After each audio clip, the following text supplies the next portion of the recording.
me compartía en el chat que pues muy bien, ¿no? Yo muy contento más bien con lo que me compartía Daniela respecto a que pues el video que les mandé, la capsulita, les pareció muy interesante. Bueno, qué bueno, es un poco también el objetivo. Ya había subido esta sobre pirronismo, pero también luego subí otra que probablemente tal vez no tenga tanto que ver con nuestra materia de forma directa, en términos de que nosotros ahora estamos analizando, las cuestiones relacionadas con el conocimiento, y me centré en esta segunda cápsula en una especie como de discurso acerca de la modernidad y de qué podría significar el pensamiento moderno, que es una de las preocupaciones, Nacho lo sabe, que pues a mí más me han fascinado, ¿no? Hemos discutido desde hace tiempo, en algún momento, ¿no? Es uno de nuestros intereses, yo creo, comunes. Pues, ¿qué es esta cuestión de la modernidad, ¿no? Tratar de hacernos una idea de la modernidad como fenómeno filosófico, pues a partir de ciertos a partir de ciertas figuras, como podrían ser el propio Descartes, ¿no? Y bueno, en una historia que yo les propongo aquí, que llega de Descartes hasta Kant, ¿no? En esta especie como de lectura de lo que podríamos entender por ese pensamiento moderno o propio de la modernidad, ¿no? Es una de mis preocupaciones, he escrito algunas cosas por ahí, bueno, generalmente lo comparto, pero no tiene tanto que ver con nuestro curso, sin embargo, es un entorno muy relevante que, digamos, el surgimiento en esta pregunta que yo me hago, en este planteamiento que yo les compartí en esta segunda cápsula, acerca de la modernidad y Descartes y todo esto, digamos, como el contexto en el que surgen las meditaciones, para mí es muy importante, al menos sí, poner de manifiesto que el origen del mundo moderno, al menos en la formación clásica occidental, debería ser considerado como una época de crisis. Más que ser una especie como de, digámoslo así, la modernidad, en términos como un poco, a ver si lo puedo hacer más claro, ¿no? La modernidad aparece un poco como para mí, como una especie de respuesta frente a una crisis. Una crisis cultural, social, religiosa, civilizatoria, en el que categorías como sujeto, el cogito, certeza, racionalidad, libertad, autonomía, se van a convertir en una especie de seguridad frente a la crisis. Bueno, crisis de qué especie, ¿no? O por qué digo yo que la modernidad surge como producto o como una respuesta a varias crisis. Bueno, en primer lugar, ya lo habíamos visto en el caso del escepticismo antiguo, cuando habíamos señalado, por ejemplo, esta perspectiva pirrónica y el mundo en el que se mueve, sexto empírico, en el que, bueno, pues tenemos una especie de decadencia de las grandes culturas, digámoslo así, que han sido Grecia y Roma, ¿no? Ya no es el esplendor, el de la filosofía helénica o greco-romana, el mismo que el de la filosofía clásica, como Platón, Aristóteles o Sócrates. En términos sistemáticos, en términos de construcciones de conocimiento, en términos históricos, en fin, ¿no? Hay como una especie de proliferación, incluso también ustedes lo ven, de religiones, de maneras de pensar la vida, el mundo, un montón de pueblos, etcétera. Pues se crea el imperio, ustedes lo saben, de Alejandro Magno, luego el imperio romano, en fin, ¿no? Pues una gran cantidad de relativismo cultural que hay disponible para la gente de esa época. Y bueno, ustedes lo sabrán, ¿no? El propio Pirrón, o uno de los tropos de Pirrón, nos lleva a pensar en esta perspectiva acerca del desacuerdo que puede existir entre las diversas opiniones. Entonces, si uno ve un poco como esa mezcla, al menos en el mundo pirrónico antiguo, y ve el resurgimiento de esa filosofía en la época cartesiana, uno va a encontrar muchísimas similitudes. Es decir, no es casual que la filosofía de sexto empírico, que nosotros ya estudiamos, haya sido descubierta en Occidente en el siglo XV. Se redescubre en el Renacimiento esa filosofía. ¿Qué sucede en el siglo XV en Occidente? Una de las cosas más importantes que tiene Occidente, ¿no? En el siglo XV, bueno, pues nada más y nada menos que la reforma luterana, ¿no? Venimos, en términos filosóficos, en términos históricos, de la gran construcción racional del cristianismo hecha por la escolástica católica, Santo Tomás, Duns Scoto, ¿no? Suárez, toda la escolástica racionalista, ¿no? Porque, pues digo, es una gran construcción racional acerca de la divinidad, acerca del hombre, acerca del mundo natural, pues digo, lean ahí la Suma Teológica, ya lo están haciendo, ¿no? Seguramente lo van a hacer.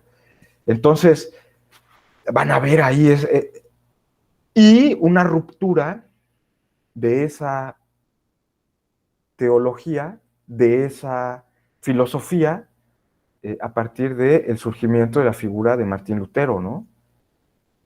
Que en 1520 publica sobre la libertad del cristiano, digamos que es un texto, al menos para mí, ¿no? Cada quien tendrá su historia, al menos para mí, 1520, que es el año en el que Martín Lutero publica su texto sobre la libertad del cristiano,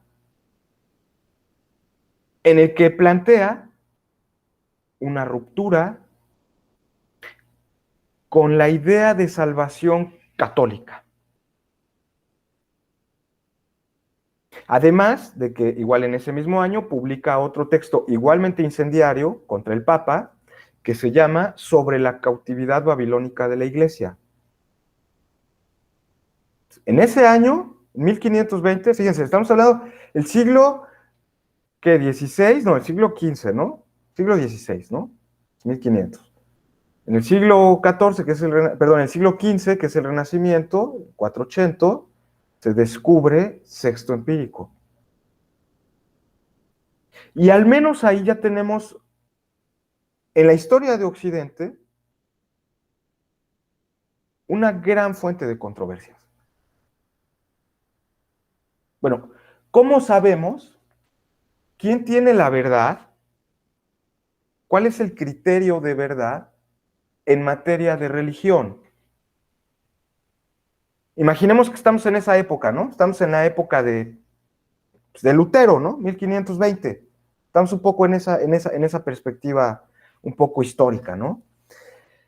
Entonces Lutero, de pronto, en la cautividad babilónica de la iglesia y en este otro escrito acerca de la libertad del cristiano, Lutero va a abogar por unas de las tesis, pues digo, si alguno de ustedes tiene esta religión, muy respetable, que es el evangelismo, ¿no? Sabrá de lo que hablo, ¿no? Vaya a una iglesia evangélica, luterana, protestante, adventista, no importa, ¿no? A veces es un poco así, pero digamos, el punto central de la reforma luterana era este.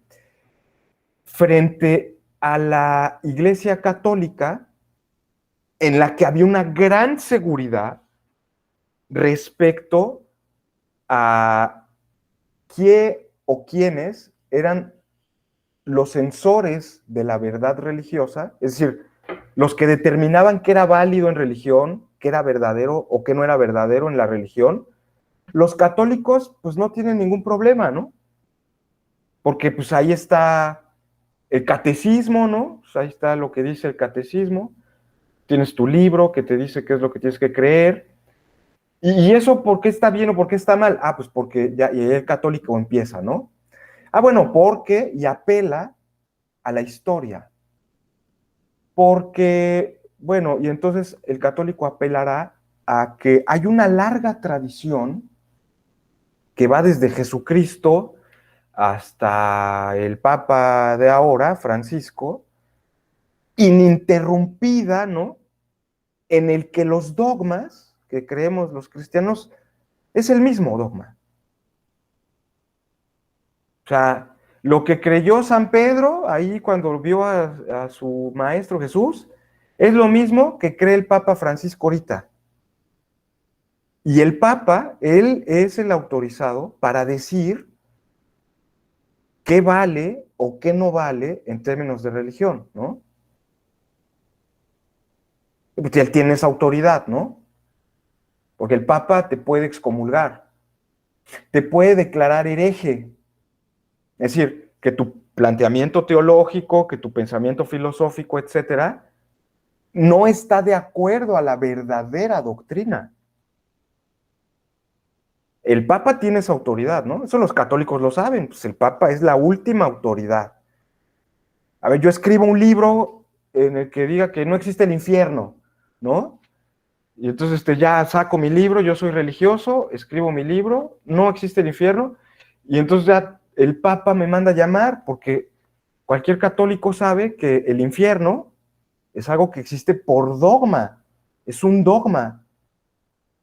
Aquí dogma sí en sentido religioso, incuestionable. Tú no puedes cuestionarlo. Oye, ¿por qué? ¿Cómo? Bueno, pues, el Papa lo dice, ¿no? Si no el Papa solo, los concilios,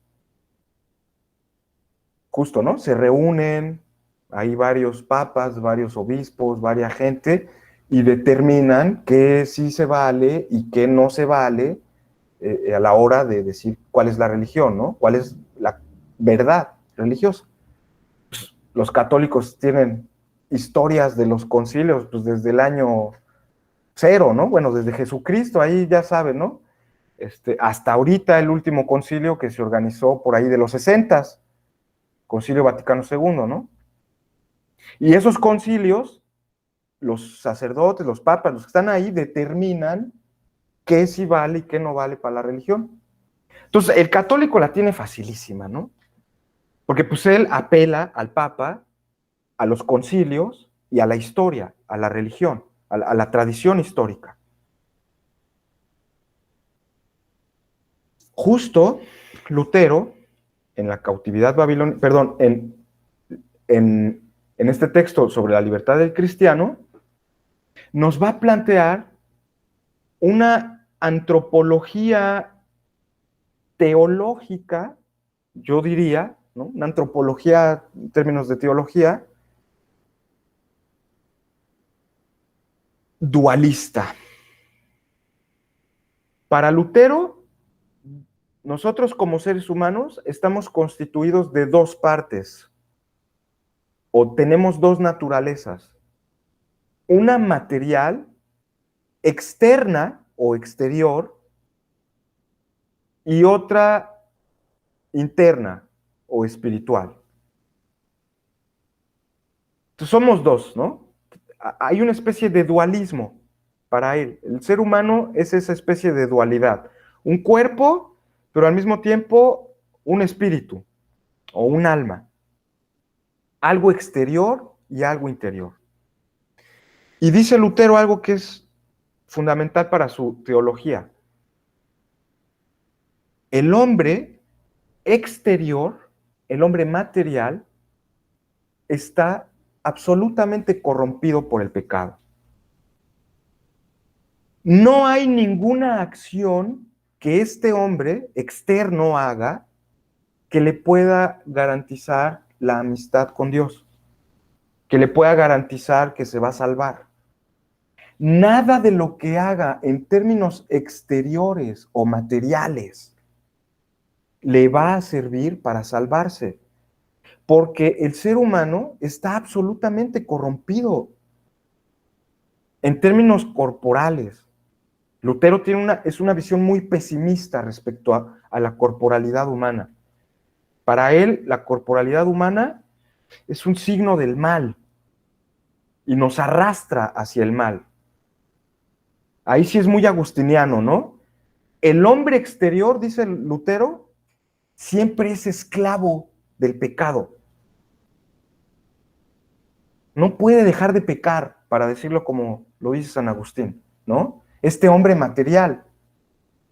El hombre material, pues, lo que hace es pecar. Entonces, fíjense, qué soberbia la de los católicos, que con obras exteriores pretenden ganarse la salvación. Yo voy a misa o voy a la basílica de rodillas o me doy unos latigazos y entonces porque yo me pegué o porque yo me hinqué o porque yo me fui a la misa, por esas acciones exteriores que yo hago me voy a salvar. Ya me salvo, ya recé, ya me puse rodillas, ¿no? Vi las imágenes del terremoto de hace unos años en la Ciudad de México, en un hospital, todo el mundo rezando, ¿no? Dios te salve, María, ya. Pero gritos, ¿no? Decía, pues Dios no te va a salvar porque tú reces, ¿no? Porque eso de rezar y creer que todo lo que tú haces, eso está contaminado por el pecado. Es soberbia. Es creer que por tus propias acciones, que por tus propios sacrificios, tú vas a ganar la eternidad. Perdón por mi lenguaje teológico, ¿eh? Perdón, es parte del 1520, ¿no? Si ese fuera el caso, imagínense hasta dónde llega la soberbia católica, dice Lutero.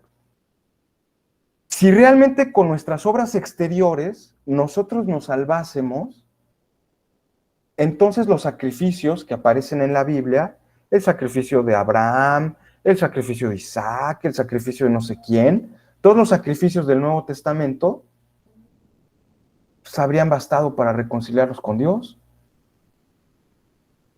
Y no habrá sido, como dice el Nuevo Testamento, que es de Dios al hombre del que viene la salvación, no del hombre a Dios. Porque eso es el Antiguo Testamento, según Lutero, ¿no? El hombre por sí mismo queriendo elevarse hasta llegar a Dios. ¿Qué nos enseñó el Nuevo Testamento? Que tuvo que llegar Dios de arriba para abajo, del cielo a la tierra, de la eternidad, del mundo inmaterial al mundo material. Dios tuvo que él venir a hacerse hombre. El hombre no pudo llegar a ser Dios. Dios tuvo que llegar a hacerse hombre. Si tú no crees eso, entonces no eres cristiano.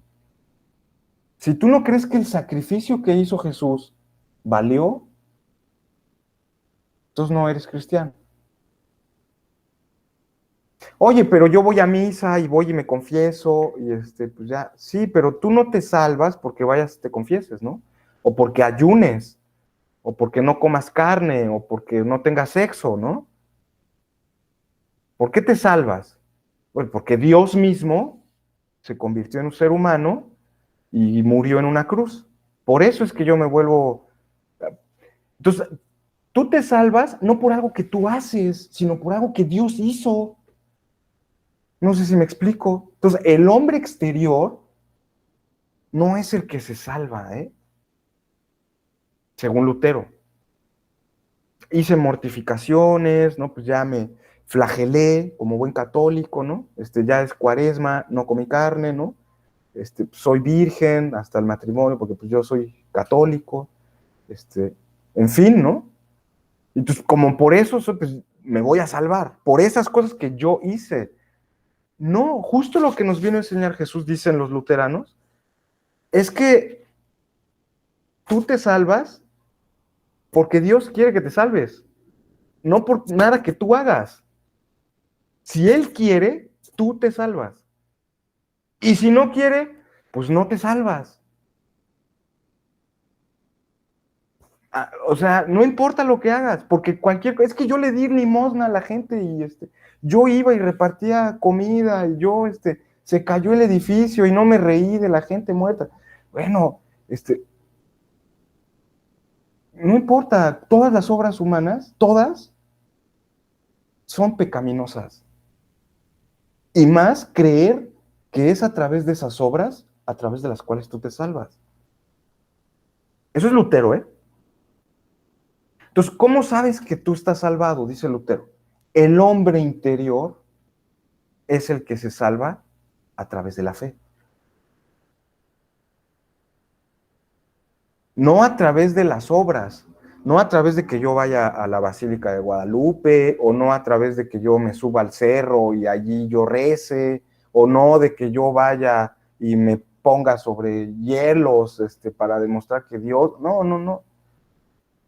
Te salvas porque Dios quiere, Él es el que te manda la salvación.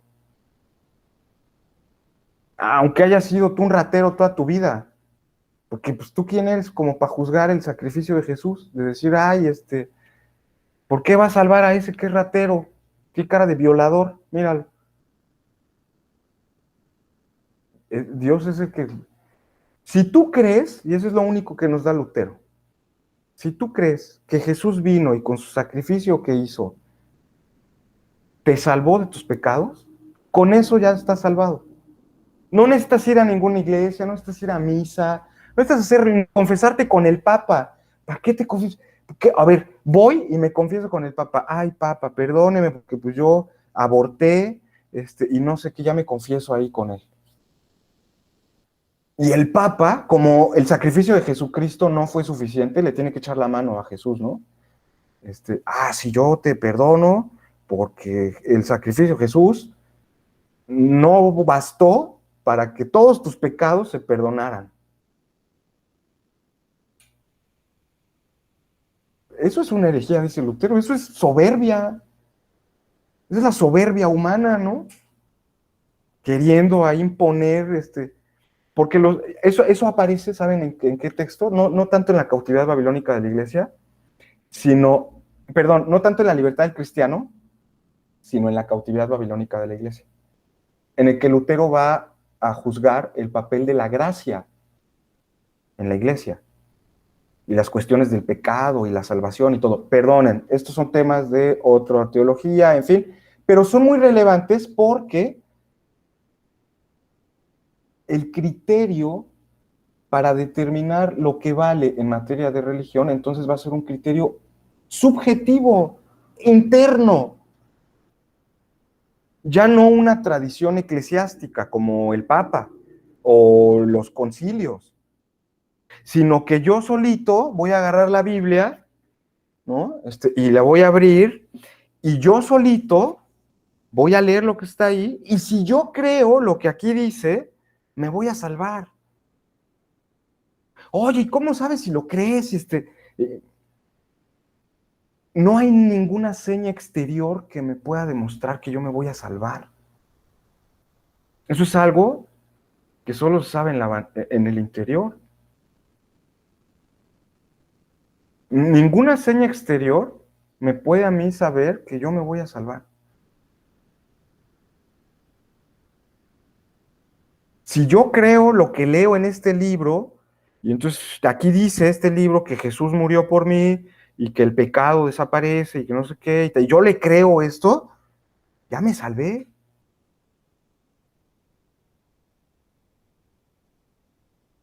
Pero imagínense, ¿no? Y dio lugar justamente a eso. Ese criterio subjetivo de interpretación de la Biblia, la Iglesia Católica rápido lo despacha, ¿no? Ahí tienes tú al padre que se pone en la misa, leen un poco de la palabra de la Biblia, ahí están leyendo y todo, y entonces el padre llega y te explica, ¿no?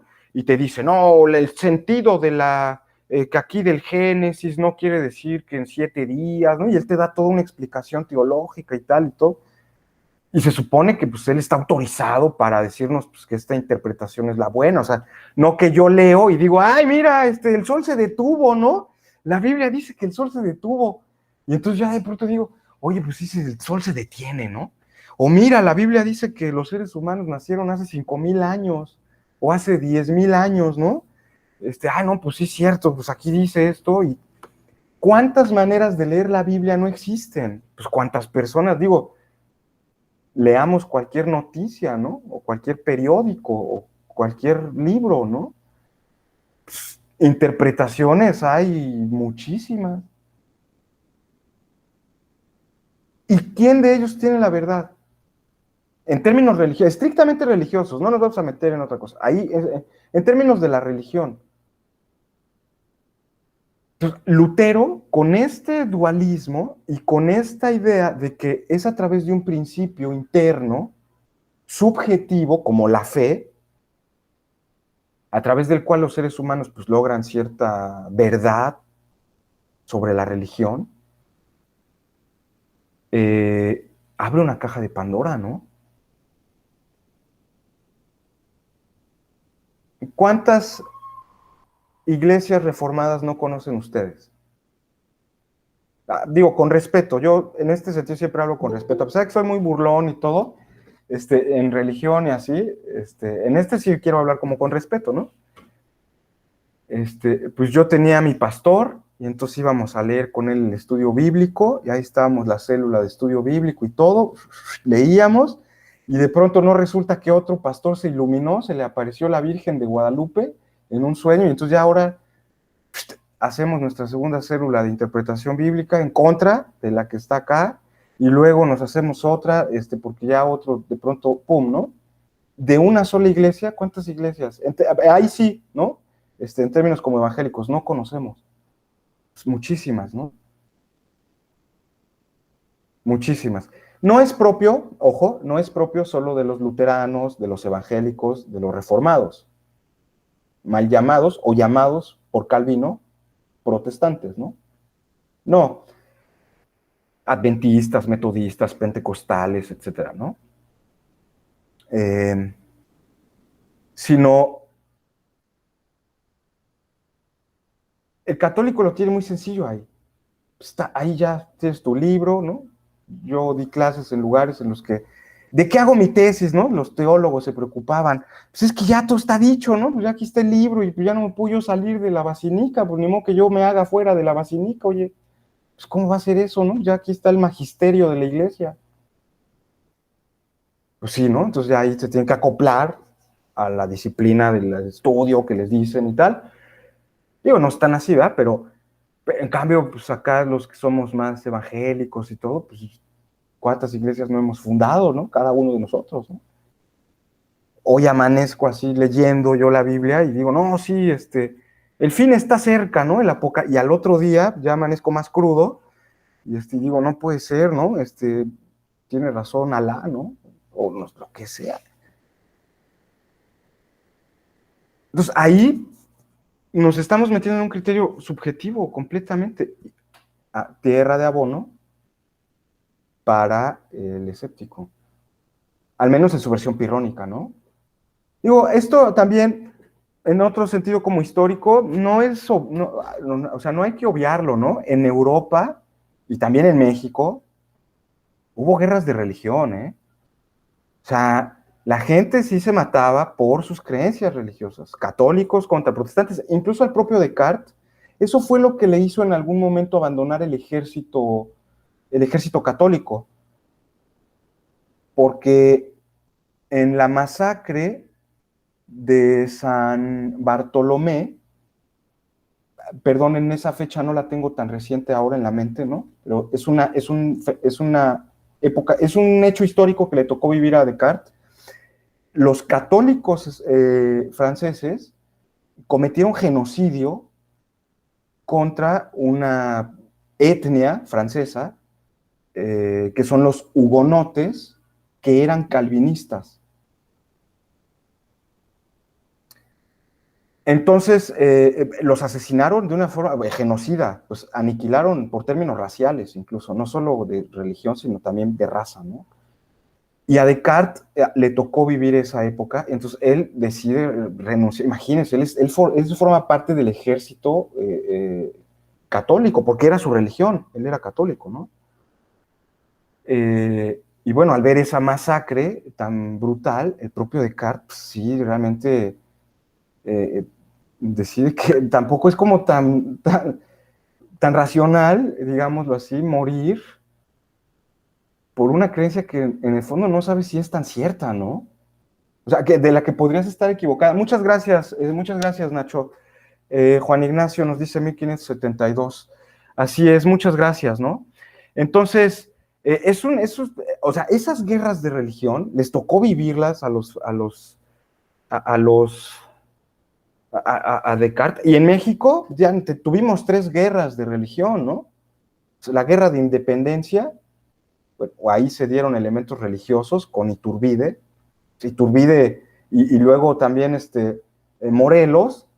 Bueno, Iturbide más ampliamente, pero Morelos también tiene un poco esa idea de que la religión católica fuera la única por encima de cualquier otra, en los sentimientos de la nación, que les mandé para que le echaran un ojo, ahora en estas fiestas patrias. Digo, no todo es tequila, no todo es coronas y victorias, ¿no? También hay que echar pozole y leer los sentimientos de la nación. Entonces, él dice eso, ¿no? La religión mexicana, por independencia de otras que haya, ¿no? O, por ejemplo, Iturbide, pues el ejército trigarante, ya lo saben, las tres estrellitas, las tres garantías, ¿no? No, Dios, patria y hogar, no, es religión, patria y ley, algo así me parece, ¿no? Pero la religión es la religión católica. Incluso ustedes van a la Catedral de la Ciudad de México, la Catedral Metropolitana, que está ahí en el Zócalo, está una capilla al lado, el lado izquierdo, así como entran al lado izquierdo, está una capilla dedicada para México, en la que están los restos del primer santo de México, San Felipe de Jesús, y también los restos de Iturbide. Ahí están los huesos, ahí uno puede ver los huesos de ese señor. Los tienen ahí guardados. Porque él era católico, ¿no? Y entonces él funda el Imperio Mexicano católico. Entonces, bueno. Y luego tenemos la Guerra de Reforma, ¿no? Pues, otra guerra que también la religión, pues ahí estaba metida. Fue una guerra de religión. Quitarle el poder que tenía la iglesia en el aspecto civil, etcétera, y poner un estado liberal. Pero era una guerra religiosa, ¿no? Y pues, saben, ahí estaban hasta los masones, ya saben, toda esta cosa ahí que a mí la verdad, pues como yo no voy a misa ni creo en el gran arquitecto, pues entonces es historia, ¿no? Pero bueno, fue una guerra religiosa y luego la guerra cristera en el norte y centro del país, ¿no? Guadalajara, Michoacán, en la zona del Bajío, ¿no? Hasta eso, fíjense, yo lo platicaba con unos, bueno, y aquí en Chiapas, ni qué decir también, ¿eh? Tengo amigos que tienen unos grandes problemas en algunas comunidades justamente por cuestiones religiosas. Realmente, y para mí es muy penoso porque, en fin, pero vean, ¿no? Más allá de todo eso, dejemos todas esas cuestiones aquí mismo, ya lo saben, el enfrentamiento que hay en Aldama y eso también se influye en cuestiones religiosas. Eso es terrible, ¿no? Terrible. Ya no vamos a hablar de la guerra civil, que parece que se viene, ¿verdad? Estaba duro el comunicado, ¿no? Ya nomás entre paréntesis, ayer me quedé con una sensación medio rara, pero bueno, se me hizo muy raro. Ya les voy a pasar unas noticias que vi en la tarde sobre eso. Bueno, en fin, dejemos esas cuestiones, nosotros. Vamos a ponernos entonces a pensar un poco. En ese sentido, pues, Lutero inaugura con esa reforma una crisis intelectual. No solo una crisis, digámoslo así, filosófica, teológica, sino social. O sea, realmente el mundo europeo, como se configuraba, que era uno solo, una cierta universalidad que se había logrado, una misma religión, un mismo idioma, ¿no? Una misma cultura, ¡pum! De pronto, con Lutero se disgrega. Y aparece justamente como tierra fértil, perdón que ya lo repita, el escepticismo pirrónico. Incluso en esta época del resurgimiento del escepticismo pirrónico, ¿no?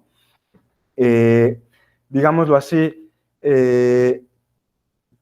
aparece justamente, digamos, con Lutero, una escuela antirracionalista, ¿no? En términos del conocimiento, que es bien interesante, que se va a llamar justamente así, fideísmo.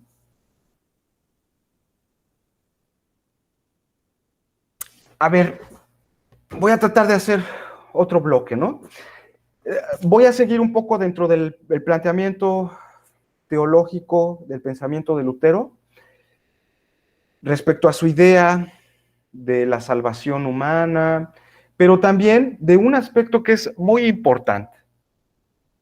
Lutero, además de tener esta idea negativa acerca de la religión católica y acerca de los rituales externos a través de los cuales nos queremos ganar el cielo, Eh, Al mismo tiempo, también va a ser un gran crítico de la razón como un medio para conocer a Dios, como un medio válido a través del cual nosotros podamos llegar al conocimiento de la divinidad.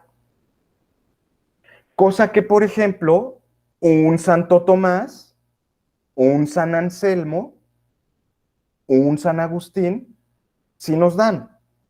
Digo, por poner algunos, no es que sean contemporáneos, ¿eh? Ninguno de estos tres que he citado son de la misma época, ninguno. Pero bueno, son filósofos cristianos que creen que podemos conocer a Dios a través de la razón. Podemos llegar a tener ciertas nociones de la divinidad a través de la pura razón. No importa que nunca llegue Jesucristo frente a tus ojos o que se te aparezca el venado azul del que tanto hemos hablado, ¿no? No importa. O sea, tu propia racionalidad te puede llevar a ciertos conocimientos de Dios. Esa es una idea que la escolástica tiene. No solo conoces a Dios a través de la fe, sino también conoces a Dios a través de la razón. Aquí Lutero justamente va a seguir operando con su, habíamos dicho, pesimismo antropológico, ¿no? Es decir, también la razón humana está corrompida por el pecado. Es una acción humana la filosofía. Es una obra humana el pensamiento filosófico, ¿no? Nosotros nos esforzamos por leer libros, por saber noticias, por tratar de reflexionar, escribir nuestros pensamientos, ¿no? Tratar de hacer un discurso coherente, etcétera. Es un esfuerzo humano. Como buen esfuerzo humano, también es pecaminoso. O sea, todo lo que hacemos los seres humanos, ¿eh? Ahí Lutero no tiene piedad. Calvino menos, pero vamos a hablar solo de Lutero, ¿no? No hay piedad.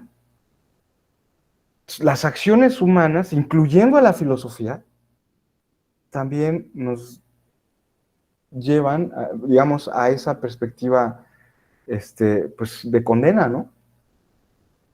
Y Lutero explota una vena que, digo, los cristianos tienen de todo, y dentro de los que también tienen, hay muchos cristianos que son muy fideístas. Es decir, que creen que solo la fe basta para salvarte. Eso es lo que cree Lutero. Solo la fe salva. Solo la fe te salva. No te va a salvar ni si fuiste a misa, ni si te rezaron los rosarios cuando te moriste, ni si fuiste a la caridad, ni si que eres el papa, ni nada te va a salvar de eso. Solo la fe te va a salvar. ¿Cuánto supiste? Dios no te va a preguntar en el cielo cuando llegues ahí, oye, a ver, hijito, Aristóteles, explíqueme usted el motor inmóvil, por favor, ¿no? Ay, no me lo sé, no, pues entonces se va al infierno, ¿no? Pues no, Dios no te va a preguntar eso, Dios te va a preguntar, ¿creíste en Jesucristo o no creíste en Él? ¿Tuviste fe o no tuviste fe? Eso es lo que te va a decir, ¿no? Pues si tuve fe, entonces te salvas o no te salvas. Es como una cosa bien dura, ¿no? Entonces ahí ese fideísmo, ¿no? Es como una especie de escepticismo, si ustedes lo ven.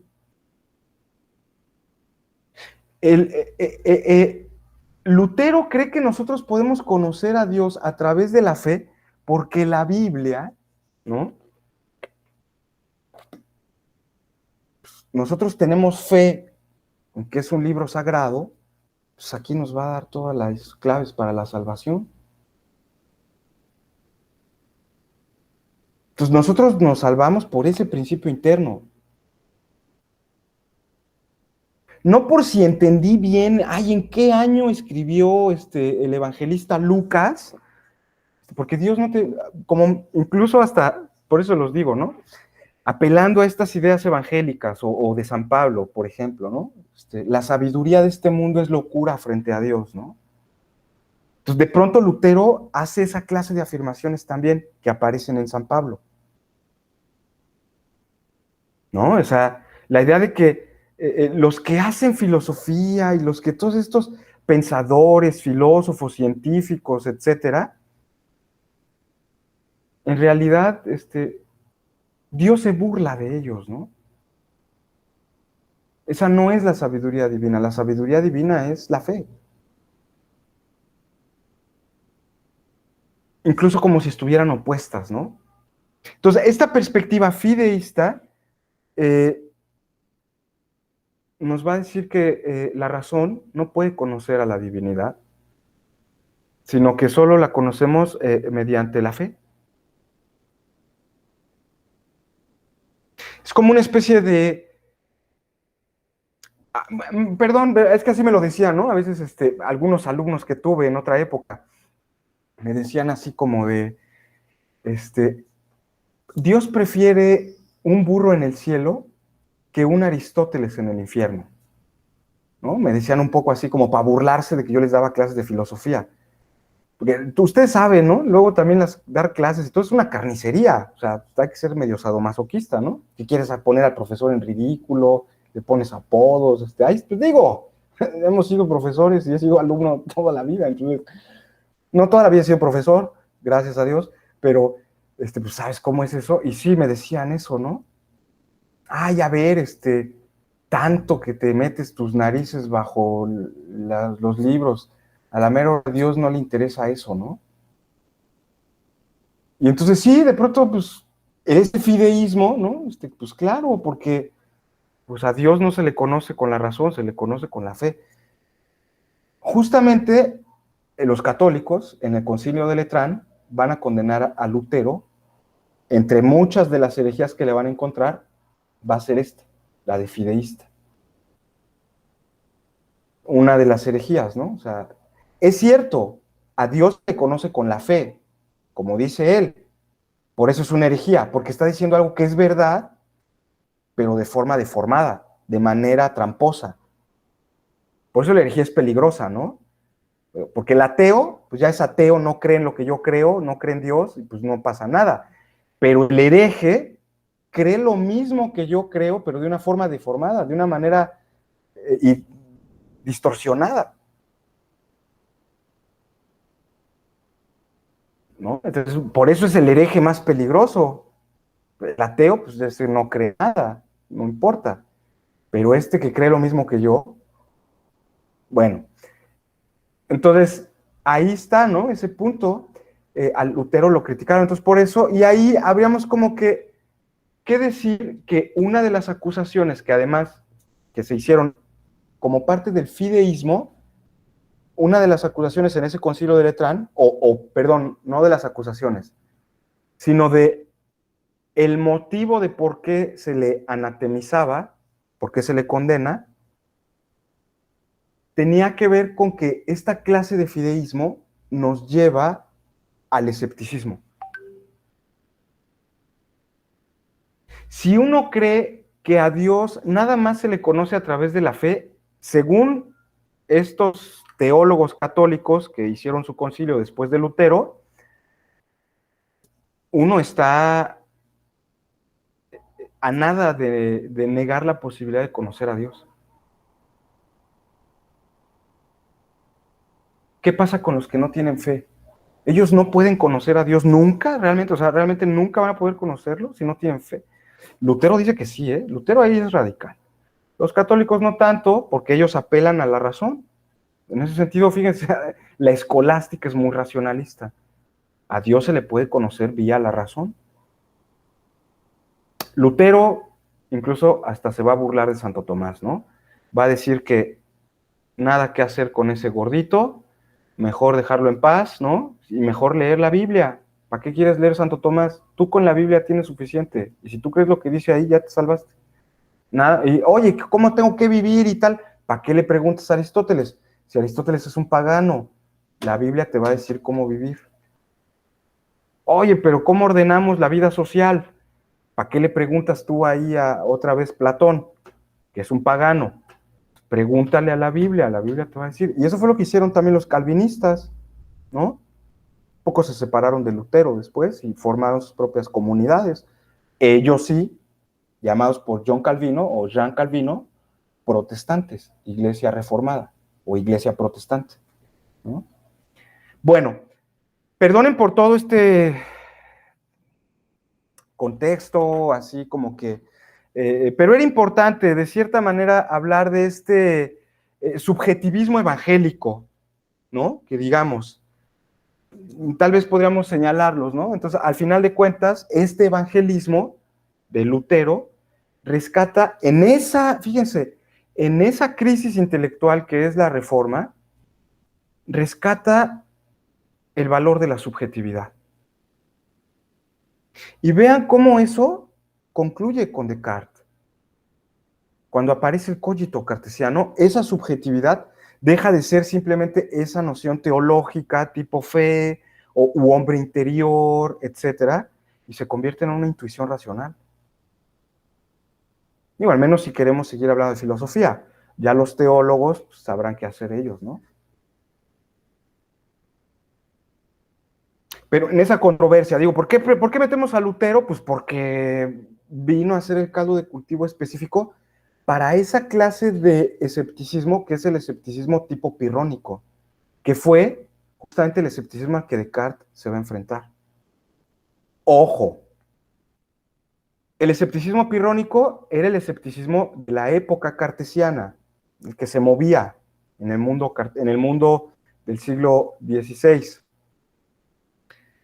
Sin embargo, Descartes, en las meditaciones metafísicas, plantea una nueva forma de escepticismo. Ya lo hemos platicado la vez pasada, ¿no? Recordar que a veces es difícil hablar de escuela escéptica, dado que no hay ninguna doctrina que defiendan, al menos en el caso del escéptico pirrónico, tal vez con los académicos pueda ser un poco diferente, pero en el fondo es un poco problemático. Y habíamos pensado más bien que el escepticismo era como una especie de estrategias argumentativas, en realidad. Y acá Descartes, es importante tomarlo en cuenta, formula una estrategia argumentativa, sí, originada del pirronismo, pero distinta a él. Originada del contexto pirrónico, ¿no? Por supuesto. Originada del contexto intelectual en el que él se está desarrollando, que son estas guerras de religión. El contexto en el que se mueve el propio Descartes, en fin, ¿no? Sin embargo, ¿no? Que digamos, habría que señalar que la propia argumentación que se presenta en la primera meditación sí difiere de la noción de los tropos. Eso, digamos, cualquier lectura muy superficial nos lo muestra, ¿no? Pero también la estrategia argumentativa, es decir, el objetivo central que tiene Descartes a la hora de dudar. ¿Se acuerdan que para el pirrónico el objetivo de la duda, de llegar a esta suspensión del juicio, perdón, el motivo de la duda, de los tropos, de todos estos trilemas, etcétera, era justamente llegar a la suspensión del juicio.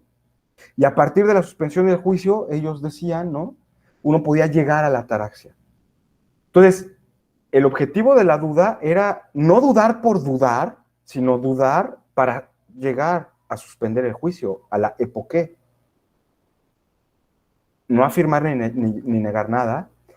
Y con eso, ellos creían llegar a la serenidad. El objetivo del escepticismo cartesiano va a ser justamente lo contrario, ¿no?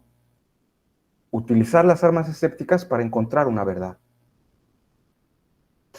La estrategia es muy similar, si ustedes lo recuerdan, a este textito que ya habíamos leído, ¿no?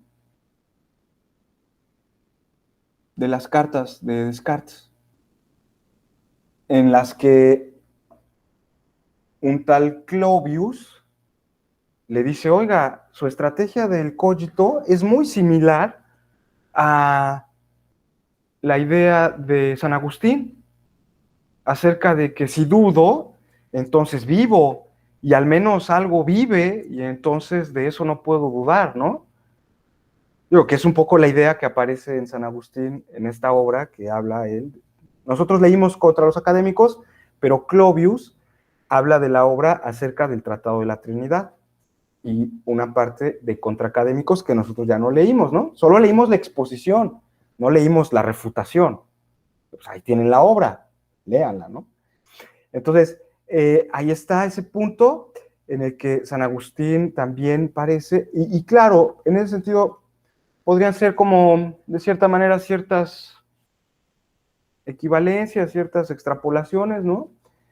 Pues sí, efectivamente, parece que San Agustín y Descartes, ambos recurren como a un principio subjetivo, ¿no? Si es que hemos de llamar subjetividad a esa interioridad de la que habla San Agustín, ¿no? Su alma, etcétera, lo que sea su espíritu, ¿no? Sin embargo, a pesar de eso, a pesar de que la estrategia parezca ser muy similar, o el objetivo parezca ser muy similar, la estrategia es completamente distinta.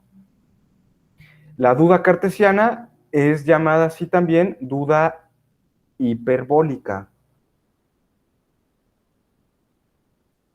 E hiperbólica, pues no nada más así porque suene cool, ¿no?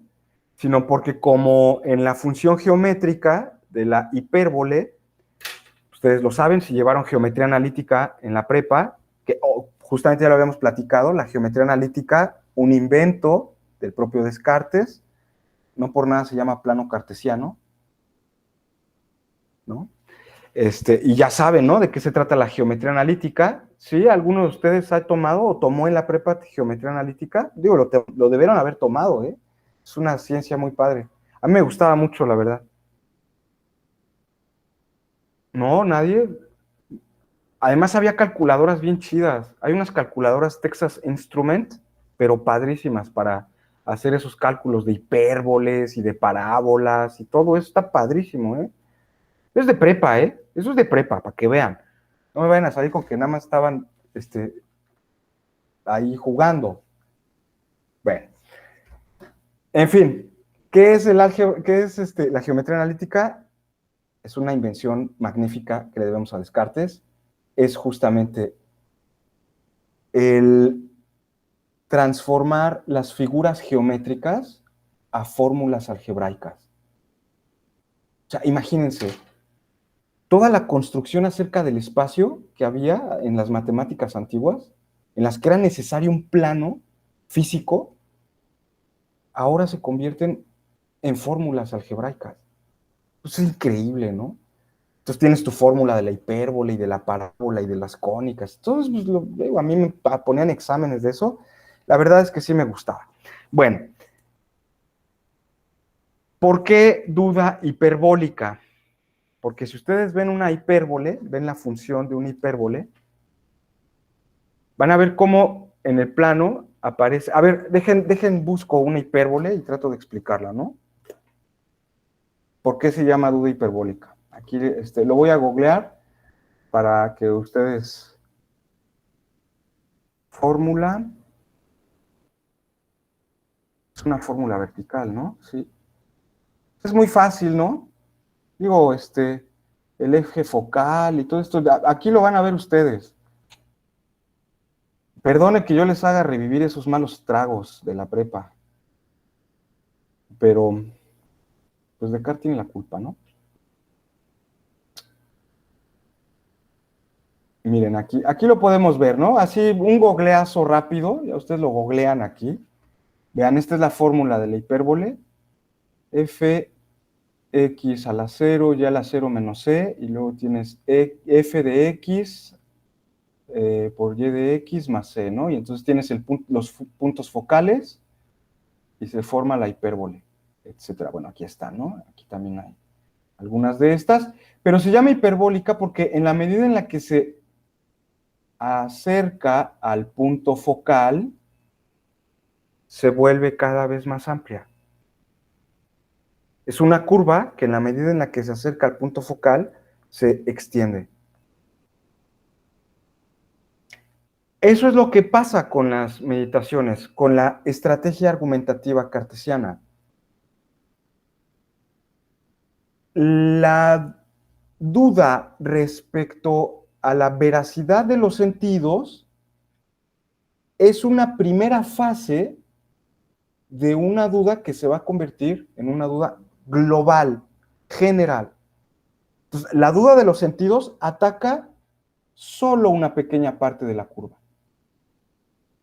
La argumentación acerca del sueño va a abarcar otra parte.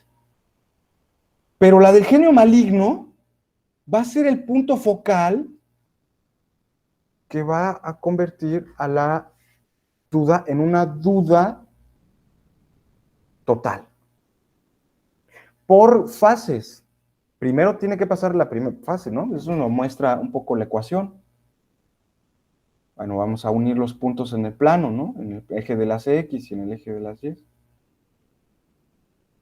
Ya vas uniendo los puntos, ¿no? Que te van dando en los resultados de esta ecuación. Pero cuando llegas al punto máximo,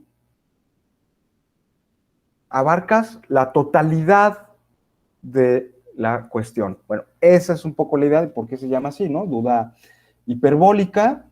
Y entonces tendríamos que verla así, como fases sucesivas de duda.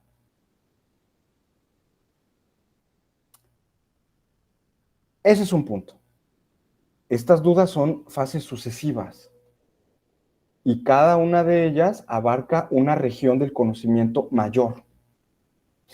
La última, la del genio maligno, va a abarcar la noción de conocimiento total.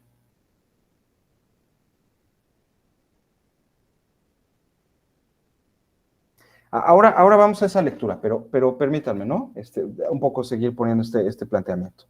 Entonces, aparece esta idea, digámoslo así, que volvería diferente la argumentación cartesiana. Por una parte, la idea de que, bueno, es una fase sucesiva y gradual. También, digo, digamos, relacionado con lo que tiene que ver con el objetivo de la duda, el programa de la duda, también es importante porque además de que busca establecer un conocimiento cierto de Descartes, al mismo tiempo la duda pretende demoler todas sus creencias. Tiene que ser una duda tan general que cualquier creencia que él pueda considerar como falsa tenga que ser desechada. O como dudosa tenga que ser desechada, perdón, como falsa. Tenga que ser desechada como falsa. Entonces, una duda con un carácter igual aquí,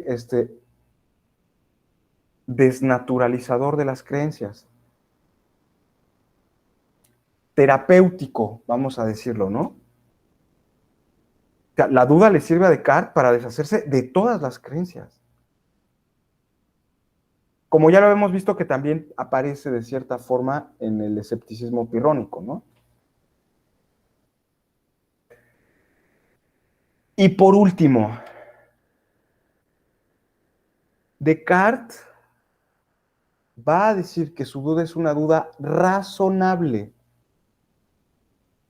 Es decir, él va a dar razones para dudar. No se trata de dudar de todo, ni de dudar porque sí, ni dudar por dudar. Ustedes lo ven, cuando él en las meditaciones distingue el tipo de duda que él está llevando a cabo con las alucinaciones de esos que él llama que tienen la cabeza llena de vapores, de la bilis negra, estos locos, ¿no? O sea, él dice, no, yo no voy a dudar como ellos, ¿no? Que piensan que sus cuerpos son de vidrio o que andan con trajes de púrpura y de gran dignidad, cuando en realidad son pobres vagos que andan desnudos por las calles, ¿no? Así como los políticos de México, ¿no? Chimpancés ahí desnudos, ¿no? Yo no soy como esos, ¿eh? O sea, mi duda no es así, ¿se acuerdan? Porque eso viene en la primera meditación. Descartes da razones para dudar. ¿Qué razones tendrá para dudar? ¿Cuáles son las razones que él tiene? Si nosotros no ponemos atención en eso, Entonces va a ser como muy, muy fácil que nos perdamos en la etiqueta de, escepticismo cartesiano, ¿no? Descartes es escéptico o el escepticismo cartesiano. No, no, no, no. A ver. Sí, Descartes está empleando la duda como un método. Es decir, tiene razones para emplearla.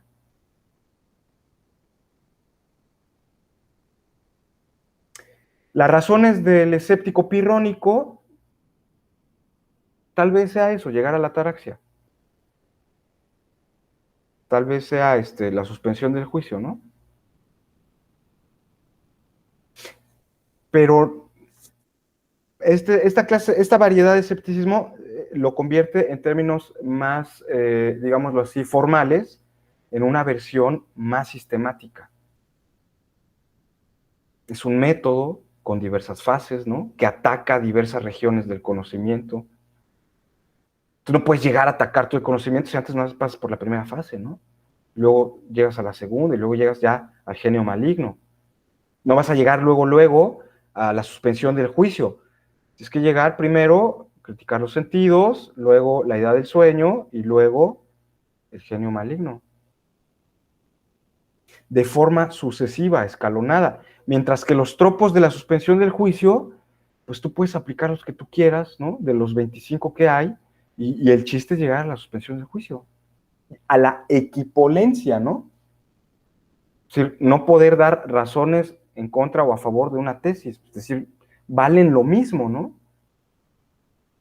Yo no puedo decidir cuál es verdad, si A o B. Entonces, mejor suspendo el juicio. Pero ahí no hay un orden, no hay como un sistema, no te dice Sexto, primero introduce luego mete este otro, de nada. Un poco nosotros lo vimos en la progresión del trilema, ¿no? Bueno, pero el trilema, porque de Sexto empírico ha sido lo que ha sido más estudiado, obviamente por los problemas de fundamentación del conocimiento, ¿no? El trilema de Sexto, lo vamos a ver en la segunda unidad, es uno de los problemas más interesantes que aparece en la filosofía. Bueno, entonces me quería detener en eso, solamente pensemos cuáles son las razones que tiene Descartes, entonces, para dudar, qué razones hay y por qué la duda cartesiana es diferente a esas creencias, esas dudas, esas alucinaciones que tienen, pues, aquellos pobres, pues sí, pobres, ¿no? Porque digo, viven en una ilusión alternativa, ¿no? En la que todo el mundo quisiera vivir, ¿no? La verdad, bueno, no sé si todo el mundo, pero ahí queda eso. No sé si tengan alguna cosa que me quieran decir sobre la lectura de Descartes. Vamos ahora particularmente a la primera meditación. No sé si tengan algún acercamiento previo, seguramente, pues ya Descartes es uno de los filósofos que desde los primeros semestres comenzamos a tratar. Entonces, no sé si tengan algún comentario acerca de la idea de la duda, la idea de las meditaciones, un poco qué es lo que persigue, de qué trata la obra, qué les aparece, ¿no? No, me gustaría escucharlos ahora y no sé, a ver, todavía a ver por aquí me apunte, ¿no? Si hay algo que me falte.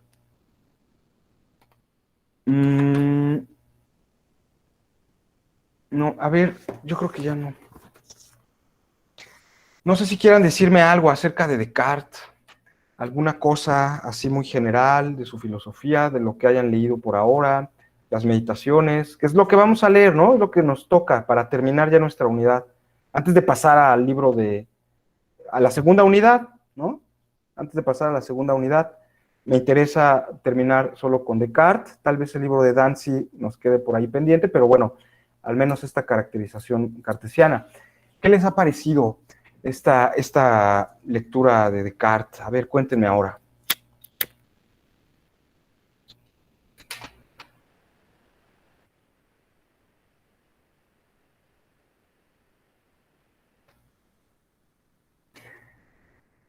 A ver, algo ahí sobre Descartes, lo que sea, realmente.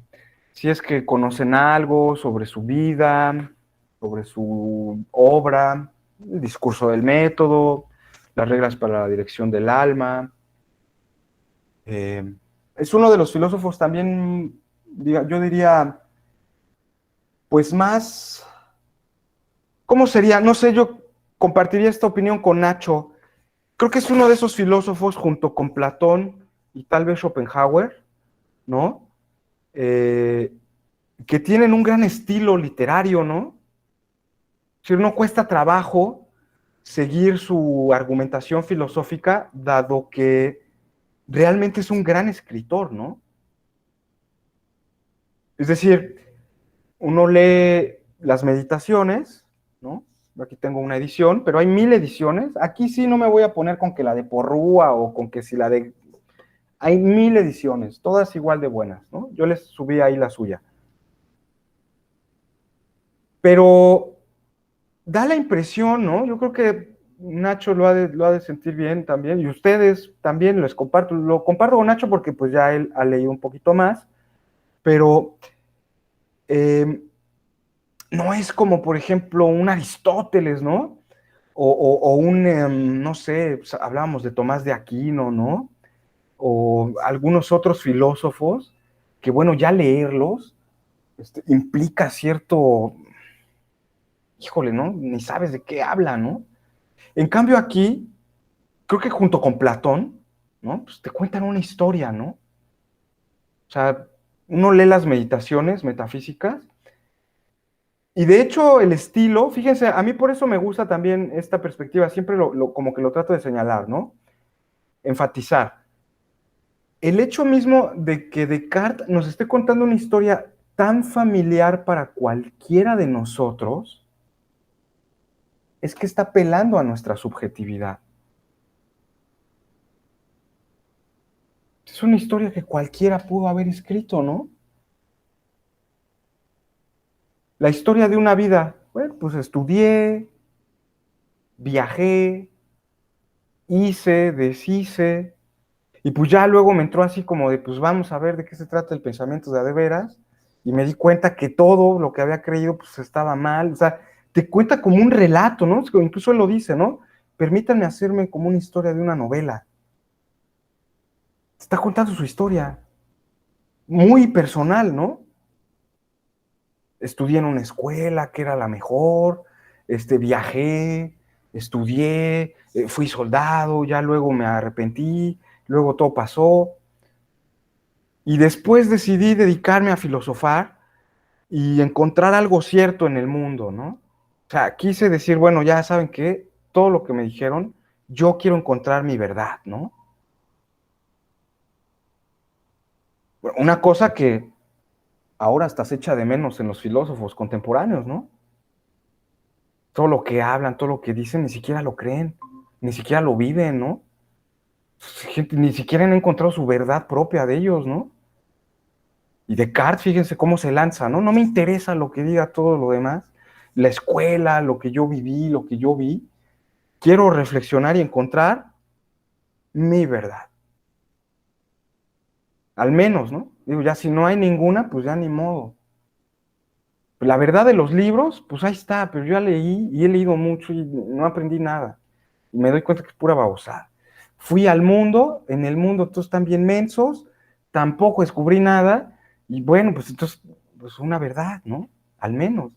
Y ya si no, pues por lo menos quedarte escéptico, ¿no? Decir, bueno, suspendo el juicio, entonces ahora sí ya.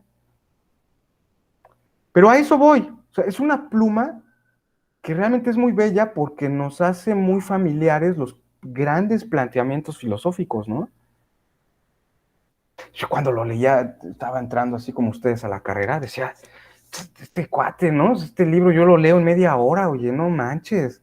Ya lo leías así, chale, ¿no? Y el que sigue, ¿no?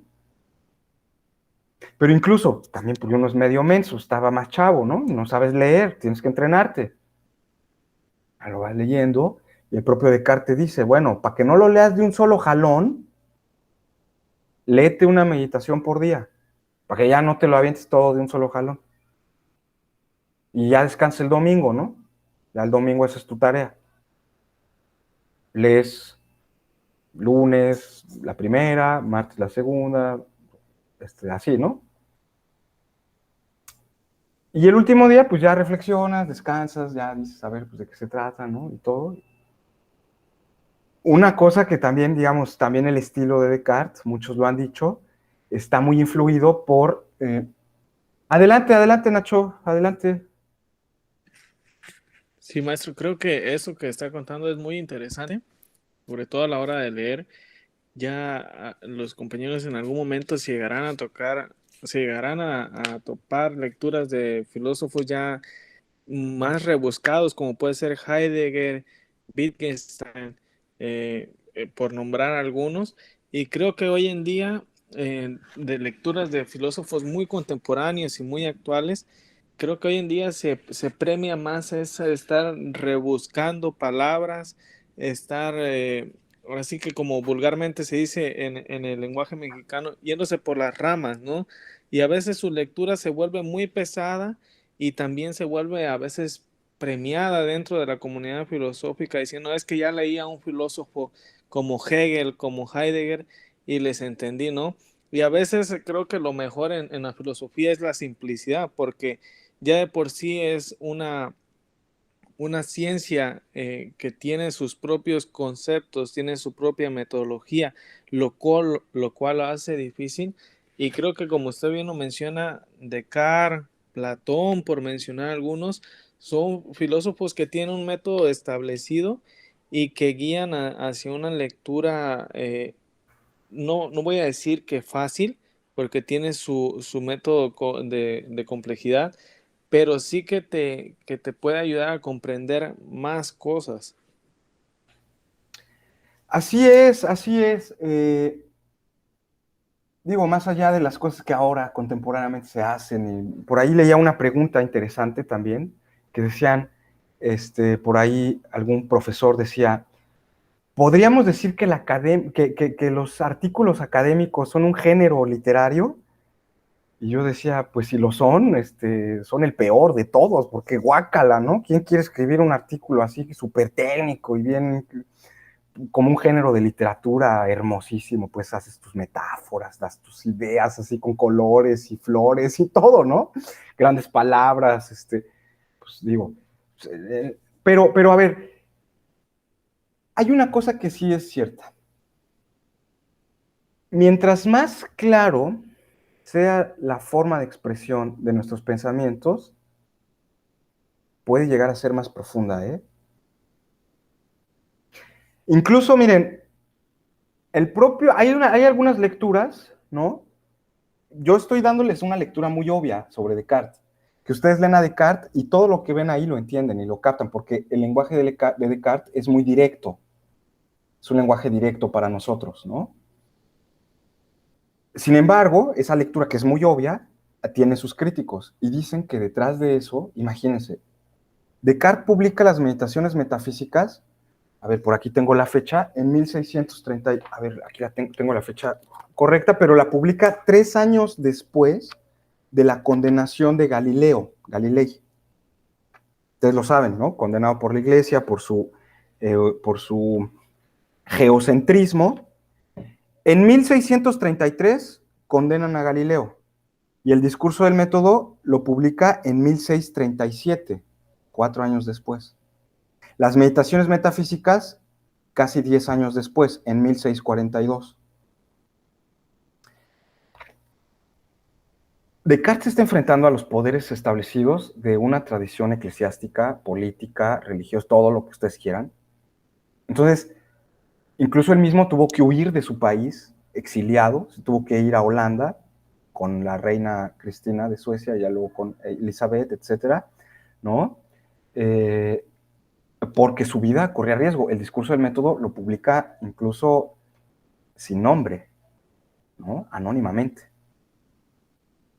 O sea, detrás de esa aparente dirección, así que es muy claro, tú lees sí, claro, aquí Descartes nos está hablando, podríamos pensar que hay como ciertos mensajes cifrados.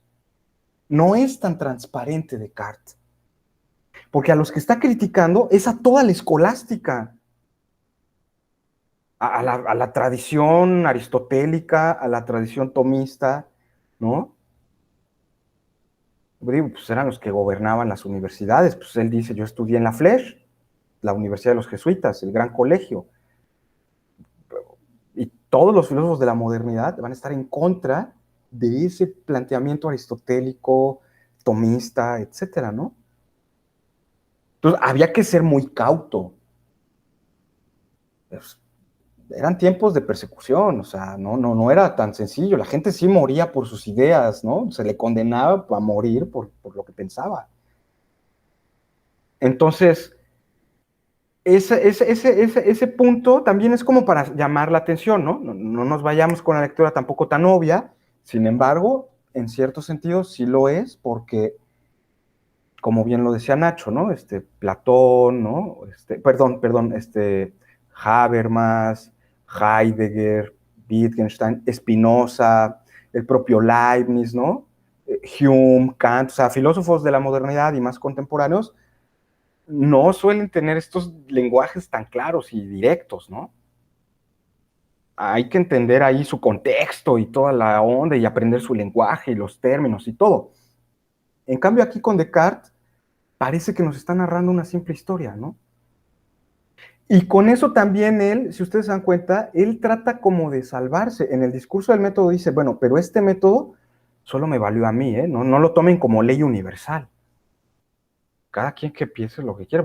Yo no estoy proponiendo que valga para todos. Más o menos, la pretensión es que el método sea universal, ¿no? Pero en el discurso dice un poco eso. Entonces, habría como que cuidar eso. Les voy a pedir entonces, ya vi que no leyeron las meditaciones, pues, que lean las meditaciones metafísicas. Yo sé que la tarea era sobre estar ahí metidos en el fundacionalismo y las cuestiones de la justificación epistémica, pero todavía no llegamos ahí. Vamos a ver a Descartes, ¿no? Porque Descartes nos va a servir para hablar acerca del fundacionalismo en la segunda unidad. Entonces, les voy a pedir que lean las 3 primeras meditaciones metafísicas, por favor, para la siguiente vez que nos veamos y pues platiquemos acerca de eso. Yo voy a hacer mi presentación ahora con unas diapositivas y todo para hablar acerca de las fases y las argumentaciones que se siguen, ¿no? Un poco como lo que hice con las presentaciones anteriores, tratar de semiformalizar algunos argumentos y comentarlos, ¿no? Entonces, por favor, no dejen de leerlos. No dejen de leerlos y bueno, pues yo les agradezco su disposición. Voy a dejar ahora de grabar, al ratito les subo ya la clase, ¿no?